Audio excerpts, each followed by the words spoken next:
Alim, background no. here Johnny am jago. Ati ni fi ata ya maina na fuki no. Ade? No c'est pas ça. On est à la sous. Meri ya to mande mingi grand gore danga fa de la plupart are mais mal tum course ya to nyamale. Ko dun ka ndanya ne no dilante ko indare way donc on. Ngadi ma kadi anuro nginde nyane. Tay programme changé. Do wadi. S'il vous plaît. Dali ka to go. Den katu ana mo do mi anda samo di on to ba ari nana mo ina do mo fala o Ok, c'est bien. Si ko to do fe pika sulu. den katu gilaw ari do no jum ko no neggi mo yam o ana problème fus ko wi da mo ko wi da mo ko ko vrai nan je mi anda to kan ko tanti makko be da ko ondu watte kono mi yar jel katu problème Si kan ko biro ma fe kan ko ne nam ka debbi taw hari c'est-à-dire mi anda ri ko wari kol mi halna ne nan fi makko ne na safe na seda ko gi lawo so be buttino ala problème fus ne na ha ja kay dum en ne na be fiddi me na fi be boni be do manni do manna ki do wondu wol essentiel don wondu wawete wallindirde hajjat ko taba lekki wondu wol essentiel la ni mi ko di mi toroto ma stay dun jali kat no bittina ni on ka sub a fami hatta ha nala dari solution goddo goka walla mi ñeñi na mi natta mo lagine quoi c'est mieux parce que ça ndari programme di goddi go no der ton a fama donc quoi a fami ka parce que na doka yo bettina ne ga kanyum kadi fiara ko mi peti uma her sala halangol wala si vali non bi di quoi non t'inquiète même pas min na mi boboli na an inni mi addor mo do ko min o explique histoire ma kon taw yurmila mi addore mo ga fami donc no ga stay no kadi wawata wonde mi halanten a fami gram min doka la ngoli ma vrai wallahi ani bayru min doka kan jam ande ko en goto ka joni gasi okay mi am to film pita golon programme don jeli kat le jepti mafeji tamati basalle nyama ko fo wukkidiri fo mi ngal yalla fawanja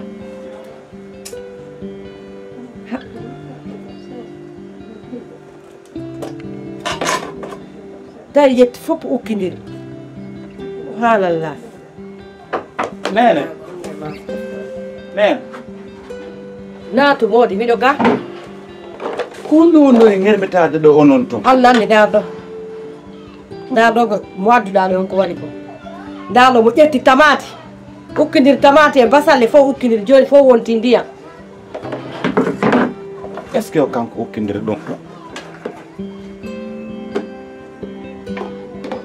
ɗon joƴƴi onon tigi ɗon joƴƴinɗo ɗum ndiyam memi ɗo fof bonani mi neeɓi joƴƴinde ɗo bonani min mi neeɓi joƴƴinde ɗo bonani yo wanin ɗum ɗon yona ɗum ɗon yewatake ɗum ɗo ko ɗum ɗo watte ma ha joni no sagginal nene hande ko dimanche ha joni onon ɗon suɓude noon ko hande won ɗum waɗi an ko reedu ma ɗum tun annduɗa an ko annduɗa wo ko sa ñaami walla si a ñamani ene an kadi a humpitaki bébé maris o na a humpitaki bébé maris o bébé maris o koye wonɗon haalde fiwno ɗon anndi min bébé maris o komin ɓuuri annude ko aduna onon tigi ɗon anndi ɗum haysi mi noddimo o ƴettata mais kitino noddugol mum ko ndu waɗi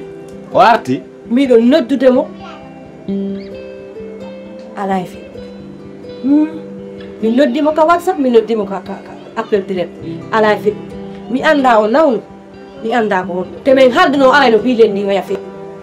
ino hande o hande ko dimanche janngo ko lendi kadi ha joni min e makko ɓe galani hukkode est ce que hara bébé marie jono e jaam est ce que ɗum ɓe jiiɓi no gasanenimo himude mara mo wadde filip a wawi noon ko wadde tan ko layi mi wownane haala série e wala pagaye min miɗo addi ko yimo par ce que ko min ndewnanimo yo yimo ɗum hay sa andintina lan ɗum ɓay ko ɗum woni ñammintingollam wigol ko min inni yo yimo bien sûr ko min inni yo yimo komi hinduma si tawi woni yiɗo humpodirde mi inni mi anda so tawi woni mo e jam min de o ismaila an min mi anda ko onno waɗetena o wayi hiɗa yawila yawre hiɗa yawila yawre wasa tawi nammi won nene hakkunde allah nene on toñe lan ɗo woni ɓe marise o kono inni mi silmu tout à fait tranquille no mi yiirimo o yima ka joni o yeeyimo ko o artali o gasa harami concert o lan naali ko sara conseil o nan ma hara mo wara mo rewi ka studio ma o dani gol mi fala yow ka o ya holno ménagère makko yow ka ménagère makko lamdal dam fi makko ha men famde bay mi jogaki numéro on do pour andi ka on do hol amma jak o do rastaman do Ibrahima yow to landal dam ko honto so humpiti ke bébé marijo so humpita bébé marijo wolnami konto waɗi ɓiɗɗo an o sabu na ɗum yaltirtani ɗiɓe ƴetta ɓiɓɓe goɗɗo ɓe laɓa ɓe gollinoya ha feeɗa fe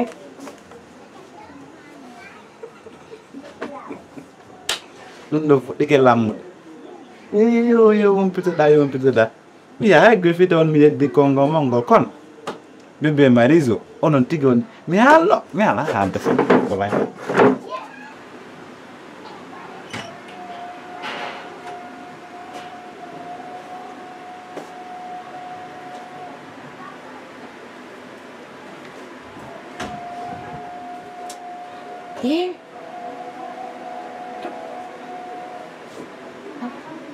Dan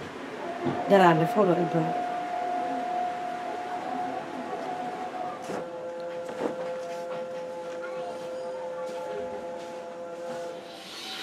Jallikatu Jallikatu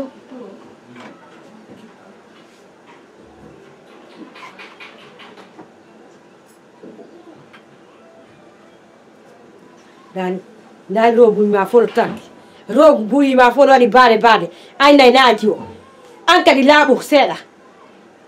laaɓu seeɗa laɓɓi hoore ma dari robuy ma fof ɗo waɗi baade an minnima ya iwɗo a inni a iwataɗo ka minnima ya iwanan ka suudu ɗo a inni a iwataɗo ka ndar odere ɓay mi naati ka nder suudu o odere wiwtidolan ko sifa o hari mi meeɗa yiide sifa o odere minnima ya iwɗo ene a wata hotude nda robuy ma ɗo waɗi baade ay naynaji o ɓay mi naati ka nder sabur ɗo odere ukkidolan ɗo sifa ɗum mi anda ko nde waylan ukkade anga wata laɓɓinde hoore ma seeɗa ene anga watalan accande ka suɗɗo a wawatalan accande ɗo ka mi innima ya yawa jaɓali yaade ka a watalan accande nder ɗo mi yaari mi falama goye hotude ko koto Ismaila woni jaɓali mi hoota bon joni koto ma Ismaila woni jaɓali hotude a hoota ka ko kanko woni awa joni min kadi sa wonay ɗo koye nder condition e hoore condition mo wonata ɗo e hoore mum o ñande fof ñande o appartement a lootay bimbi kiikiɗe kadi loota a faami ka nder appartement ka a faami bagage ji ɗin miro fof fitta haala poy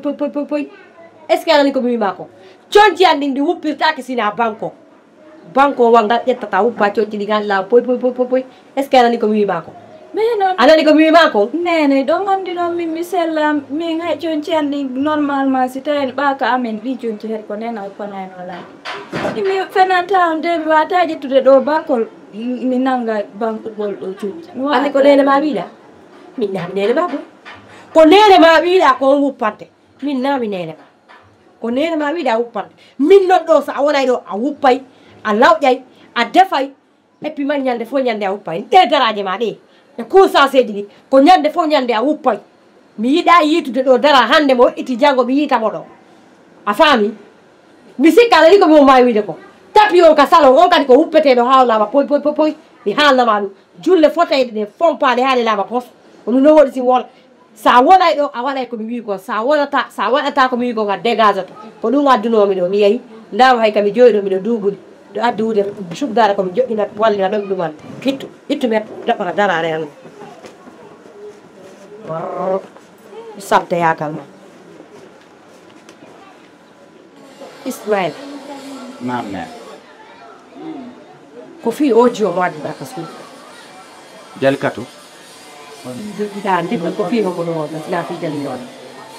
kono ko hay wownugol inde makko nden haalay ɗo teddiya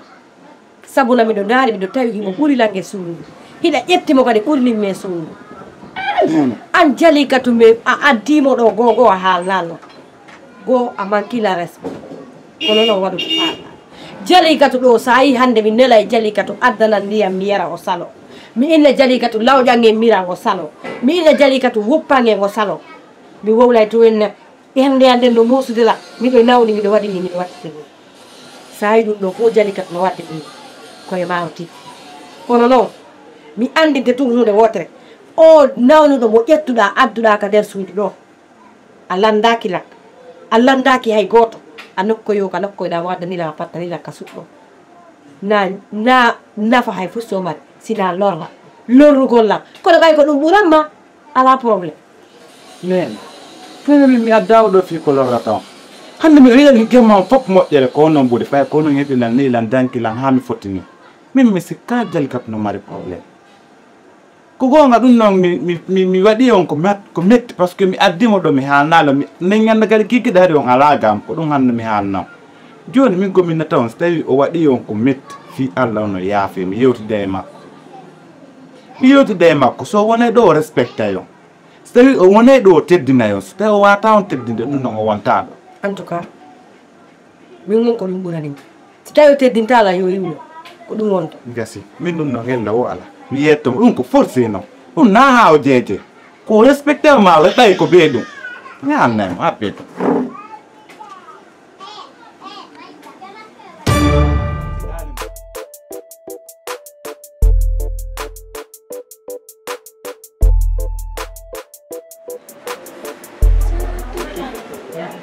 an noon ko on ɗum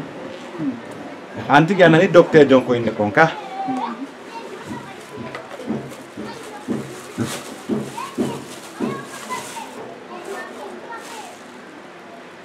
vitamine ɗum ɗo ko filumaji vitamine ni wetiɗo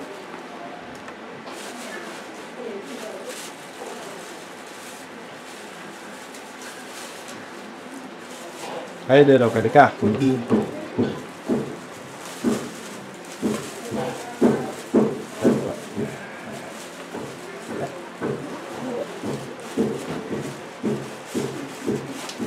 do mi a ƴettu lekki ton ara noon ay nallo mi ƴetti bimbi mi habbotaki de mi ƴettama mi habbotani ma mi habbotoni oya ƴettu lekki ha rendez-vous so hewti wiya hen kadi a faami wat Ana. Ya. kiki Kira kan. ande wano ha bilan gore jam on suur Jangan ya.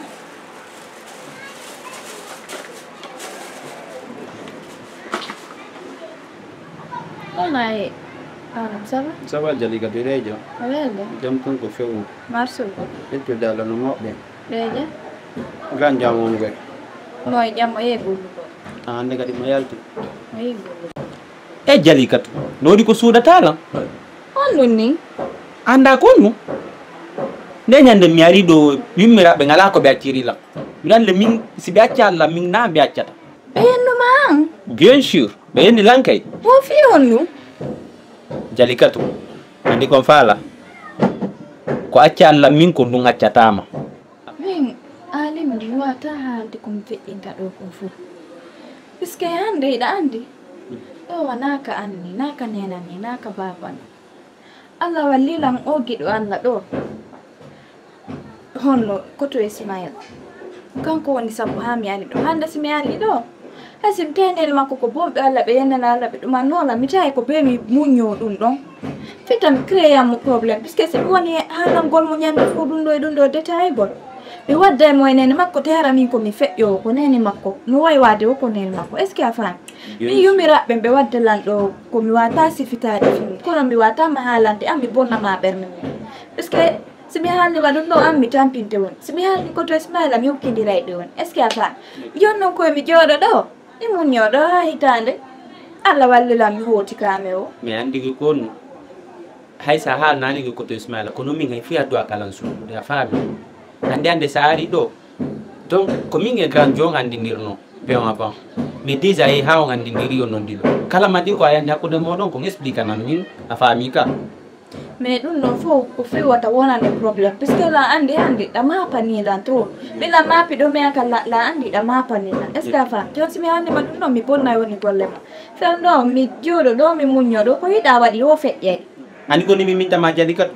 yummiraɓe kañum seeɗuɓe tout tranquillement a faami ɓay ko ganda waɗi grand jon kanko ko moƴƴuɗo jokke gon noon quoi na faami programme ɗiɗi donc on programme maɓɓe ɗo ko ɗum adduma ɗo na ko ɗum adduma ɗo an taw ene naambira noloyle balde naambira noloyle balde imo tettulire jolma ngal immo acca ayas acca yaltu an kan joni worɓe ɓen ko haka nder suudu ne an kan joni nga ko ñawɗa ko hilniɗa ko ƴettugol worɓe addata nder suudu ka inda ko siɗɗeya ko saɗɗeya ka bon ko siɗɗoni ko gonga ko siɗɗo ma siko siɗɗo ma mi yonaɓe yonaɓe ko makko ha yonaɓe ko makko wona taw kono hande Ismaila tawaynan ɗo hande Ismaila goɗɗo yamen accanay ɗo goɗɗo an bonki tu nawɗa sa nani bonki ko bonki nawɗa e faare worɓe ko ɗum nawnima abba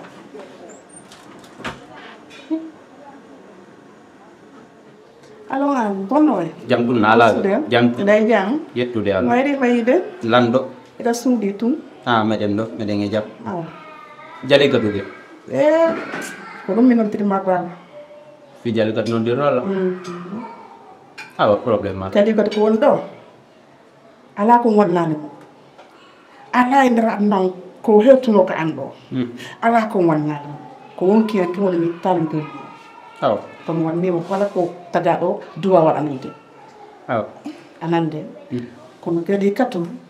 mo arde nawmare wotere ɗum ɗon pour yiɗan jawdi mi jiddi mi ɗaɓɓiɗe Cameroun no ɗo tanti bon min mi ariki ka suuto mi daarimo sino gandimo nder ga nini ko ɗum ɗon wona e sifrade waɗum ko ɗum mi noddirma baba nayi wala tama toon non non ala dépami hakkude maɗa ino gandi minen go koɓe worɓe nayi warigo e sango ɗum ɗon ala e nokko ga wonata an to on mbawi makko no tiwoɗo senade nan e hinde ko jigue jikkere o wire guine o ari Sénégal ga ka an o yalti ka moɗon ɗo nini ko ni o yaltata ono noon na ɗo wonno ɗon ka wona ɗon woɗi noon ko gonga kono kam wonno to o yaltiri ni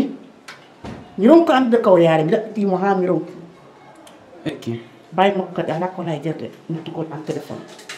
joni probléme ala min sikki sur min andaka hontoni jali ka toni wayna mi haalu fenade ɗo min komin taw ɗaɓɓitemo ɗo nde ɓawi makko arde nan fen ɗo ɗo ɓenno yewtude lan ko tagaɓe yiɗa e alaka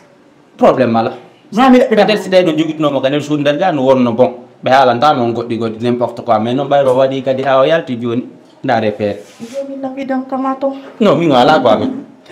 mi yeehi e tawno mi guertan ɗo ba tawno mi guertan ɗo tawno kumpium ardata awlan feere yalla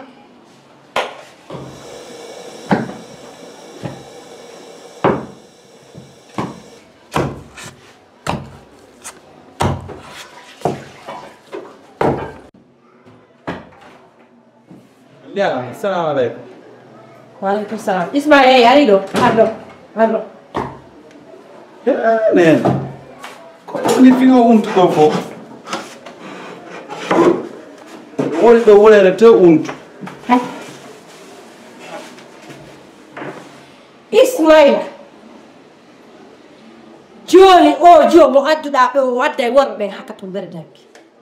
ndu suudu an jina ka suudu an zina suudu an ndu joni ndu juulata ndu ittata sadaka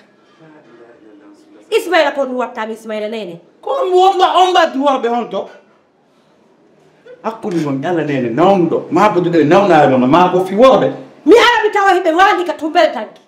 hiɓe waali ka tumbere tanki jiwon no ƴetti hoore mum nden no waɗi ka hoore ɓerde gorko la ilaha illallah ɗum ko kam nen ɗo feƴƴi nene kono feƴƴata na ɗo waɗɗamo na e nder santo o nani so naɓɗama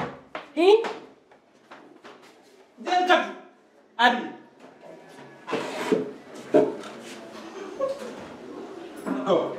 arɗo par ce que trop c'est trop jooɗiɗo ɓeɗe ni ko ɗum ko mi wima ko on ɗum woole yeeso makko mi wonanima ko wonatama mi yinnima addi worɓe ɓen ha kadir worɓe ɓen suka kum arino ɗo mi rañike kum sa yi kum a huttinta kum a fewtinta e kum fotawa gabbere maɗo kum ari ɗo mi laƴinote kum arti kadi mi taw kanko e jani kadi ɓe ka tumberetani jani kadi hakkude ma e Allah jani kadi hakkude ma e Allah hara ko nanare makko ani jani ko gonko ɓenta komo ñawduɗa hayare ko jattema ɓeydu min mine mapino nikkiɗa tawa wulala hesas naɓe ko worɓe haga tumbo suuɗi ɗon nde ñande nden a wuritike am a wallataɓe golle fus ɗum noon fof mi fanki par ce que a sella kono worɓe hayso ko noggo waɗeɗa worɓe naafi noon haga tumbo suudu kadi ena yoɓata ɗo luwa mi keɓantama ɗum so tawi ko ɗum ɗon moɓe clique ma fulkannoɗa mi wata ɗum ɗon yo awa kono woni fi ɗum min an awla ɗum aɗum hersinanakima ɗum an ɗum hersinanakima ɗa nawni ko nawɗa ɗa nawni ko nawɗa tawa ala ko waɗa sina naati ko kadi fi worɓe tawa ɗum ɗo kadi fof no fannanma ko haka nder suudu kadi c'est quoi ça ko ɗon fi ɗum ɗin mi waɗa sakamo immo min a no tima dessus ay way mo simi maya ɗo a yaltat rewɗo immo ndamta he wona doy doyta on kala kala deftarode dira